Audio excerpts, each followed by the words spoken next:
बिहार में अगर कोई घटना घट जाए और उसकी जवाबदेही तय करने की बात हो तो ये सबसे ज़्यादा मुश्किल का काम है, क्योंकि आज जो सरकार में है वो कल विपक्ष में थे और जो कल विपक्ष में थे वो परसों सरकार में थे। ऐसे में जवाबदेही तय करना काफ़ी मुश्किल का काम है। नमस्कार, मैं हूँ राजेश और आप देख रहे हैं न्याय टीवी। मैं बात कर रहा हूँ बिहार के भागलपुर में हुए उस पुल दुर्घटना की जिसमें जनता के 1700 करोड़ रुपए का नुकसान हुआ है।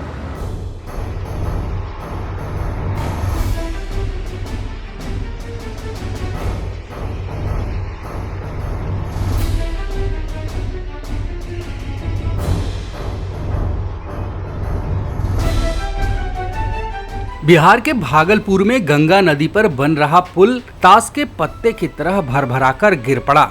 बता दें कि 2014 में नीतीश कुमार ने इस पुल का शिलान्यास किया था और पुल गिरने का एक वीडियो सोशल मीडिया पर काफी तेजी से वायरल हो रहा है। इस वीडियो में दिख रहा है कि पुल के एक पिलर से 30 से अधिक स्लैब गंगा नदी में गिर रहे हैं। बता दें कि इस पुल के निर्माण का जिम्मा एक निजी कंपनी को दिया गया था।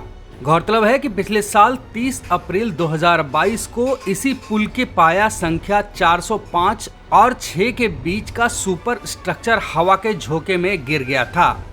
अब ऐसे में आरोप और प्रत्यारोप का दौर जारी है। जहां एक तरफ विपक्ष सरकार को घेर रही है तो वहीं मौजूदा सरकार विपक्ष को घेरने में लगी है। जरा बातें सुने बिहार के उप मुख्यमंत्री तेजस्वी यादव ने विपक्ष को लेकर क्या कहा है। उन्होंने कहा है कि यह दुर्घटना पहले 2022 में भी हो चुकी है और उसको लेकर भी इन्होंने हमला किया था। आईआईटी रुड़की का ये रिपोर्ट है, पियर नंबर 5 अगवानी घाट सुल्तानगंज ब्रिज को लेकर के।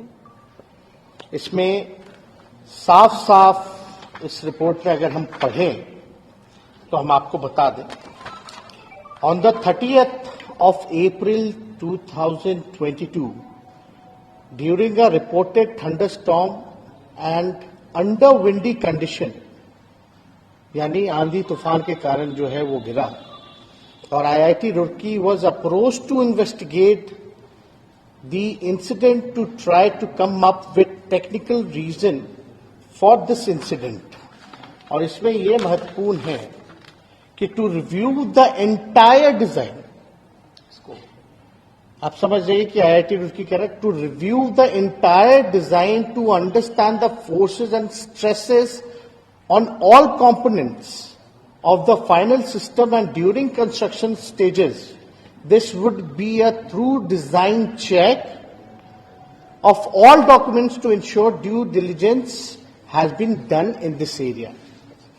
यानी इस रिपोर्ट के आधार पर बाकी का जो आपका स्ट्रक्चरल जो डिजाइन था, खासतौर पे जितने सेगमेंट थे सबको हमारे डिपार्टमेंट ने तोड़ा।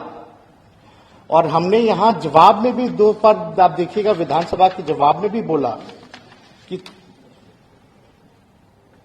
दुर्घटना होने के कारण क्षतिग्रस्त हो गया था, जिसकी जांच जो है आईआईटी रुड़की द्वारा कराकर पुनः उक्त स्पैन को तोड़कर नए सिरे से तैयार करने का कार्य प्रगति पर है। यानी हम लोगों को शंका थी, उसलिए कई जो इसमें सेगमेंट्स थे हम लोगों ने ध्वस्त कर दिया। और पियर नंबर 5 का जो था उसको आईआईटी रुड़की का है, उसमें रिपोर्ट भी आना है। यानी पहले से ही हम लोगों को शंका थी इसमें डिजाइन में फॉल्ट है, उसलिए काफी स्ट्रक्चरल चीजें जो है तोड़े गए। और हम लोगों का निर्णय था कि पूरी तरीके से तोड़ करके, क्योंकि बार बार कंप्लेन आ रहा था, माननीय सदस्यों ने दोनों बार जो है इस बात को दोनों सदस्यों ने विधानसभा में उठाया था। तो अब हम लोग निर्णय पे ले कि भाई नहीं, इसको पूरी तरीके से तोड़वा करके, क्योंकि कोई रिस्क नहीं लेना है, इसलिए पूरी तरीके से तोड़वा करके पुनः सिरे से हम लोग जो है कार्य को प्रारंभ करेंगे। तो अब तक आपने सुना बिहार के उप मुख्यमंत्री तेजस्वी यादव की बातें।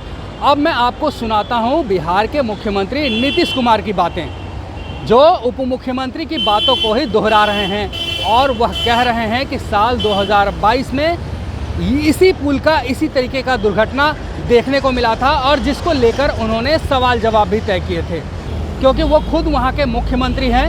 ऐसे में जवाबदेही कौन तय करेगा कि आखिर गलती किसकी थी और किसकी वजह से 1700 करोड़ रुपए का नुकसान हुआ है।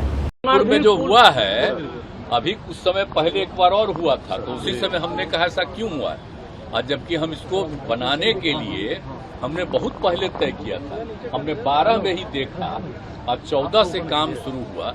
अब जिसको भी दिया गया है एजेंसी, अब इतना देर क्यों हो रहा है? और एक गिर गया था तो उस समय भी हमने कहा था, 1 साल पहले की बात है।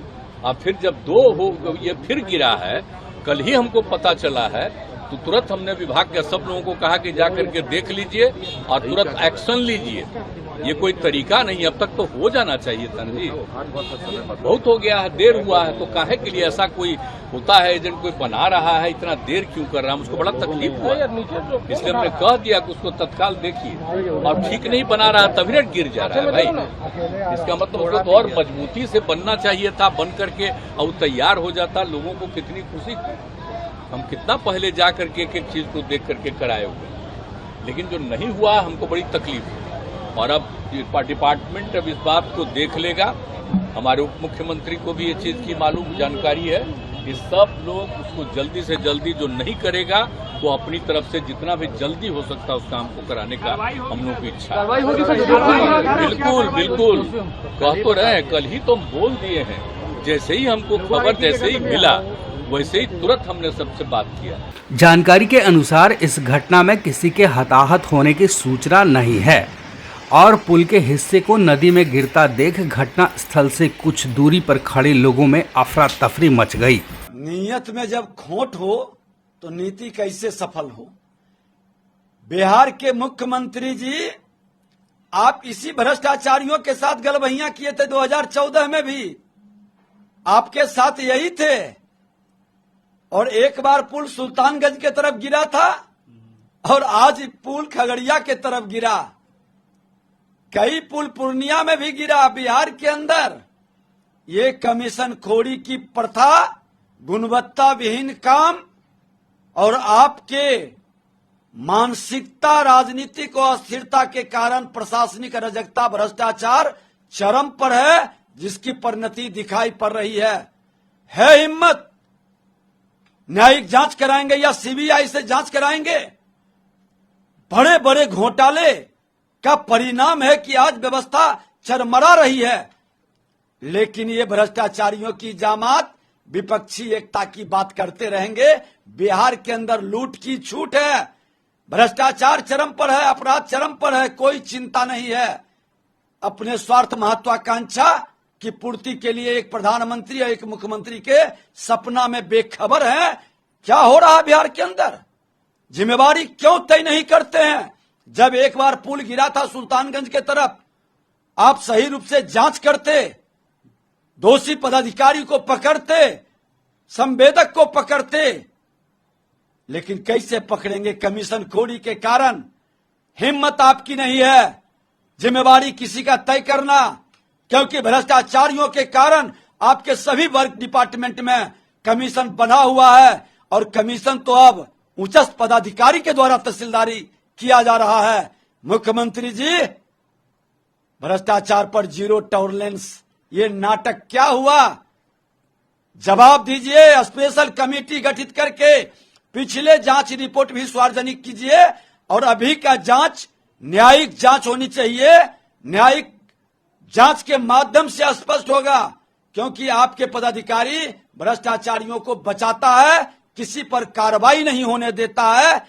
और राष्ट्रीय अध्यक्ष जी, इन भ्रष्टाचारियों के बारे में आपका क्या ख्याल है? क्या आप भी जांच कमेटी का मांग करेंगे?